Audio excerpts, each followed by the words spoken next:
Hey Instagram, Rick here from Futures Trading Coach. Here's the trades for Thursday, December 7th. We had an S&P long 2250 right here. Good day traders, this is Rick with your Futures Trading Coach aftermarket update for the live trading alert call room.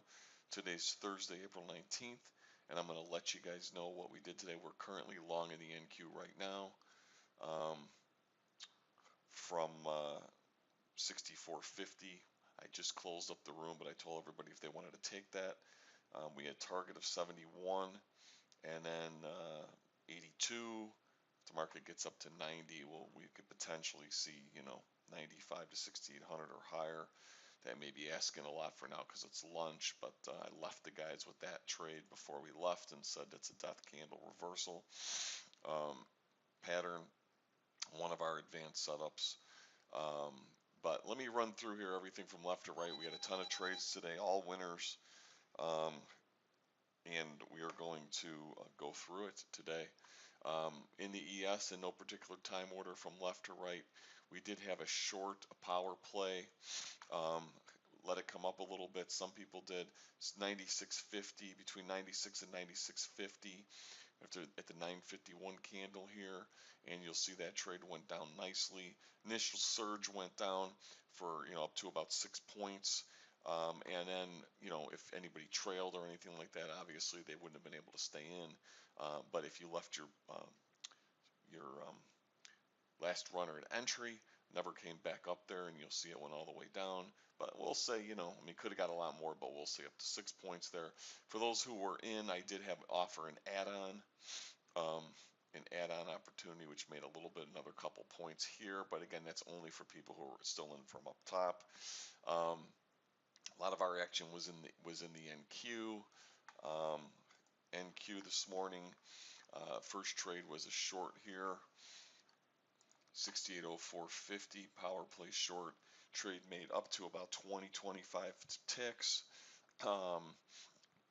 When it couldn't go any lower down here, kind of made the 25 ticks, bounced around, went lower, and when it failed to get lower, we had a reversal pattern, 3-candle combination. When the market came back up, we then got long on the 857 candle. That was at 68.05.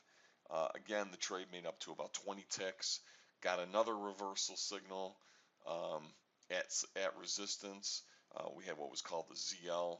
But I did tell everybody that we're going to try to make it up at least to this circle. In between these two circles, if it took too long, it might not make it up here. I said that all along, even when we took it the first time. So when it came back up again, it came 20 ticks. Came back down, went to entry. If you had a runner, came back down. This time when it would triggered, I said, let's try to see if we can get to at least one of those circles, if not both. 68.0450, and that trade made all the way up. Well over 60 ticks, 60 plus ticks. It was actually 70 something ticks. Didn't quite make it up to that circle, but again, we had a ZL come in, which I said would potentially happen way over here. And we did not short the ZL because we had a lot of people. We had just taken like our third trade or fourth trade by that time, and we were only a half an hour in. So just wanted to cool the jets a little bit. Said if the market does come down, we will get short again, which we did. We had the opportunity, and these were kind of the same trades. You could have been in both. There was this ES one here. For those who didn't want to take the ES or were in a free trade, this triggered about a candle or two later. That was an RS.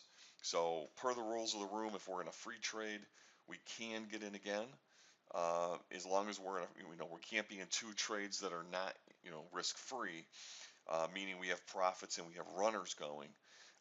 But on the Nasdaq here, I did say there was an RS. After the green candle closed at 951, 97.50, that trade went down initially, to almost 70, call it 72 from 97. So again, almost 100 tick trade there. And then again, we just closed the room. We're long. Some people were long. A lot of people had left already. So of course, not everybody got this trade.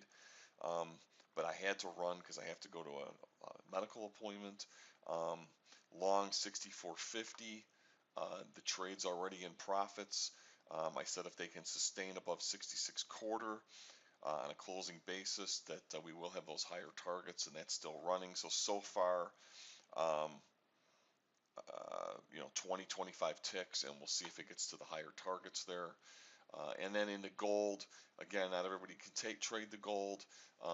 We were waiting for an NQ trade to trigger, so I told everybody, if you take this gold, there's no guarantee it's going to be in a free trade.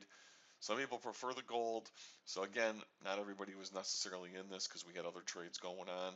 But those who did want to take it, we had a pure method short, 48.8 on an understanding trade, and you'll see that trade went all the way down. Once it got down here, I told everybody that that was probably going to be near the end. And sure enough, it bounced around here, and then we got a reversal signal, and it actually went up. That's the low of the day so far. And again, we had a long here in the gold, but I called it in the NQ. I was waiting again for the NQ to see if that could do anything. But we also had a trade in the gold long, which we did not take because of the NQ. So just tons and tons of opportunities today. And then we had, that was what we had. So we're going to come back tomorrow and do it all over again. I want everybody to check out our 10-day free trial. There's no credit card required. You get 25 full hours of trading, analysis, and calls. Typically, we'll get anywhere from 60 to 80 to upwards of 100 trades in a month. So 10 trading days is about a half a month. So you're going to see a good 30, 40 trades called during the trial and get a good feel for what we're doing. And I want everybody to be safe. Happy trading, and we'll see you back tomorrow. See you, traders. Bye-bye.